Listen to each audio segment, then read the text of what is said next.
Hai teman-teman, perkenalkan nama saya Atika Desrela Tumbamu.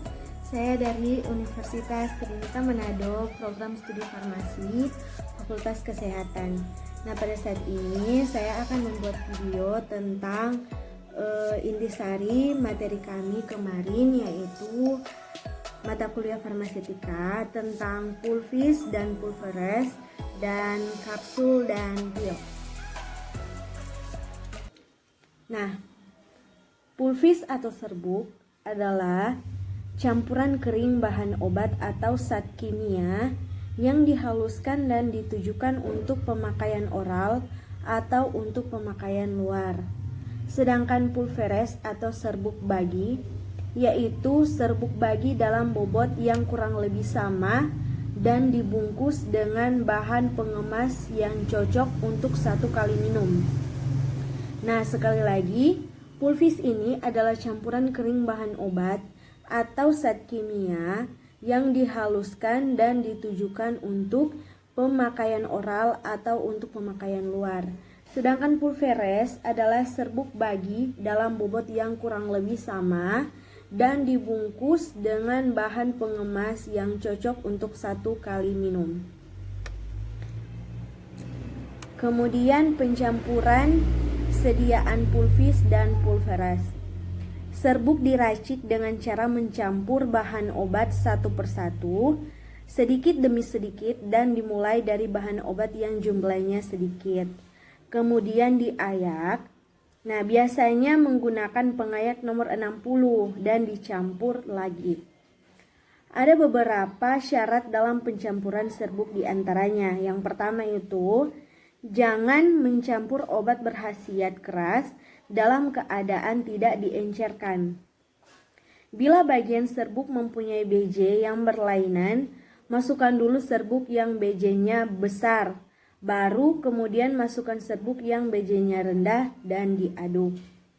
Kemudian, jangan menggerus bahan-bahan serbuk dalam jumlah banyak sekaligus. Dalam membuat serbuk, lebih baik bila bahan baku kering, maka itu untuk menggerus serbuk kristal, lebih baik menggunakan mortir panas. Cara mencampur campora dalam serbuk dilakukan dengan melarutkan campora dengan spiritus fortior dalam mortir. Kemudian cara mencampur ekstrak kental dengan serbuk dilakukan dengan mengencerkan dulu ekstraknya dengan cairan penyari yang cocok dalam mortir panas. Kemudian diserbukan dengan bantuan bahan tambahan, skaharum, lastis, atau amylum oryzaceae. Nah, cara mencampur tinktur dan ekstrak liquid dengan serbuk adalah bila jumlahnya banyak, maka tikstur atau ekstrak diuapkan di atas tangas air hingga hampir kering, lalu ditambahkan sakarum, laktis, dan diaduk sampai kering. Oke, selanjutnya definisi kapsul dan pil. Kapsul adalah sediaan padat yang terdiri dari obat dalam cangkang keras atau lunak yang dapat larut.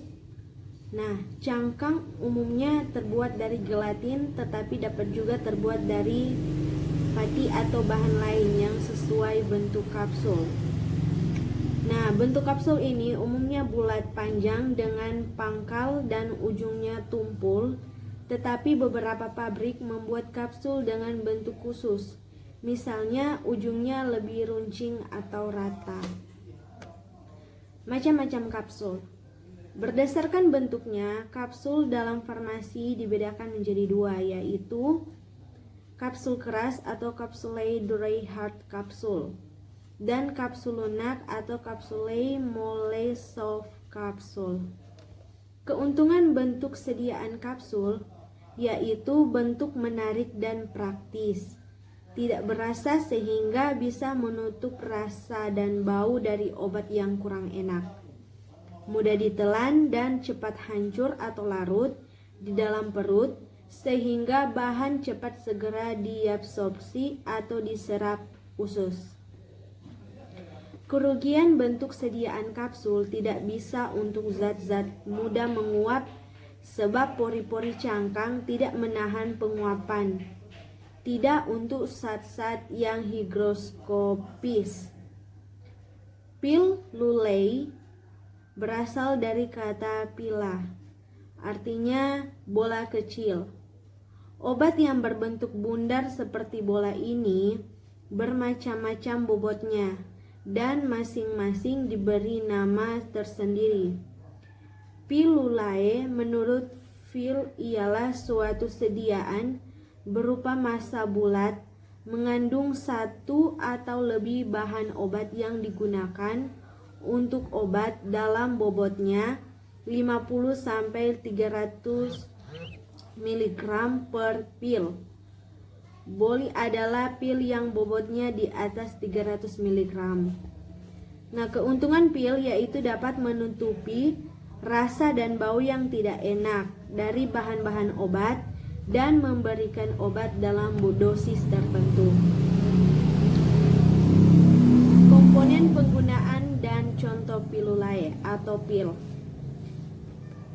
Zat utama berupa bahan obat yang harus memenuhi persyaratan farmakope, misalnya KMNO4, asetosal, digitalis, folia, garam fero, dan lain-lain. Nah, zat tambahan yang terdiri dari pertama, zat pengisi, contoh akar manis, bolus alba atau bahan lain yang cocok, atau glukosa, amilum, dan lain-lain. Kedua, zat pengikit, contohnya sari akar manis, gam akasia, tragakan campuran bahan tersebut, atau bahan lain yang cocok, seperti glukosa, mel, sirup, mucilago, kanji, adepts, glycerinum, shum, tragansat, dan lain-lain. Kemudian bahan atau zat penabur, contohnya lycopodium atau talkum. Yang keempat, bahan atau zat pembasah, contohnya air gliserin, aqua glycerinata, gliserin, sirup, madu, atau bahan lain yang cocok. Yang terakhir, bahan atau zat penyalut, fungsinya untuk menutupi rasa dan bau yang tidak enak, mencegah perubahan karena pengaruh udara, dan supaya pecah dalam usus tidak di lambung. Kemudian sifat kapsul dan pil. Pertama, sifat-sifat kapsul, yaitu cukup stabil dalam penyimpanan dan transportasi, dapat menutupi rasa dan bau yang tidak enak, tepat untuk obat yang teroksidasi, dan mempunyai bau dan rasa yang tidak enak. Bentuk kapsul mudah ditelan dibanding bentuk tablet.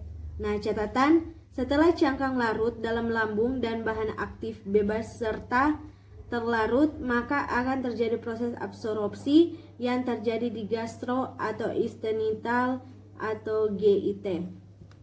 Kemudian sifat-sifat pil. Yang pertama, pil yang baik haruslah mempunyai tingkat praktis, kekakuan, dan daya ikat yang baik. Pil haruslah tahan lama dan memiliki daya lekat yang cukup untuk mempertahankan bentuknya. Selain itu, pil haruslah plastis agar mudah untuk dicetak. Yang terakhir, tetapi hal yang paling penting diperhatikan adalah massa pil. Haruslah dapat hancur dan melarut dalam saluran pencernaan. Oke guys, itulah tadi seputaran materi pulvis dan pulveras, pil dan kapsul. Kiranya dapat bermanfaat untuk teman-teman sekalian, dan jika ada yang salah saya mohon maaf, dan terima kasih bagi yang sudah menonton. Dadah.